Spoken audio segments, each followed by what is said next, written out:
இந்த வீடியோவில் செங்காலி விஷம் ஒருத்தர் போட்டிருக்காரு பார்த்தீங்களா, இவரோட அம்மாவுக்கு நரம்பம்மை அப்படிங்கிற ஒரு நோய் வந்திருக்குது.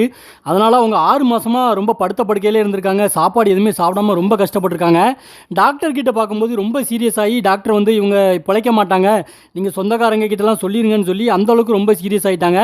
இவருக்கு வந்து என்ன பண்ணுறதுனே தெரியல. அம்மை நோய் அப்படிங்கிறதுனால இவர் அம்மன் ஏதாவது சாமி கிட்ட வேண்டலாம்னு சொல்லிட்டு முத்தாரம்மன் கிட்ட நான் மாலை போட்டு வேஷம் போட்டு வர்றேன் அப்படிங்கிற மாதிரி வேண்டுதல் வைக்கிறாரு. இவர் வேண்டுதல் வச்ச அன்னைக்கே இவங்க அம்மாவுக்கு உடம்பு சரியாகுது. டாக்டர்லாம் மிரண்டு போயிட்டாரு. பெரும்பாலும் டாக்டர்லாம் ரொம்ப உடம்பு சரியில்லாமல் இருக்கிறவங்க கிட்ட வந்து நீங்கள் கடவுளை தான் கும்பிடணும், சாமி கிட்ட வேண்டிக்கோங்க அப்படி தான் சொல்லுவாங்க. இது அதுக்கு அடுத்த கட்டமாக ரொம்ப சீரியஸாக இருக்கிறவங்க கிட்ட மட்டும்தான் சொந்தக்காரங்களுக்குலாம் சொல்லுங்கள், இவங்க பிழைக்கவே மாட்டாங்க அப்படின்னு சொன்ன ஒரு உங்கள் அம்மாவை கடவுள் தான் காப்பாற்றிருக்காங்க. இப்போ அவங்களுக்கு நோய் ஃபுல்லாக கம்ப்ளீட்டாக சரியாயிடுச்சு, அவங்களுக்கு எந்த பிரச்சனையுமே இல்லைன்னு டாக்டர் சொல்லியிருக்காங்க. அதுக்கப்புறமா இப்போ 11 வருஷம் ஆகுது. இப்போ வரைக்கும் அவங்க அம்மாவுக்கு வேறு எந்த பிரச்சனையுமே இல்லையா. தேரி குடியிருப்பு வீரபத்திரகாளியம்மன் தசரா குழுவை சேர்ந்த இவர் வந்து 11 வருஷமாக வேஷம் போடுறாரு.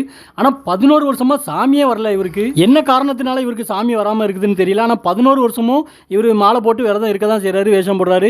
அதே மாதிரி அந்த தசரா குழுவில் தலைமை கும்பமே இவர் தான் எடுக்கிறாரு. இதே மாதிரி உங்கள் ஒவ்வொருத்தர் லைஃப்லேயும் நடந்த மகிமைகளையும் அதிசயங்களையும் நீங்கள் மேலே தெரிய வாட்ஸ்அப் நம்பரில் ஷேர் பண்ணுங்கள்.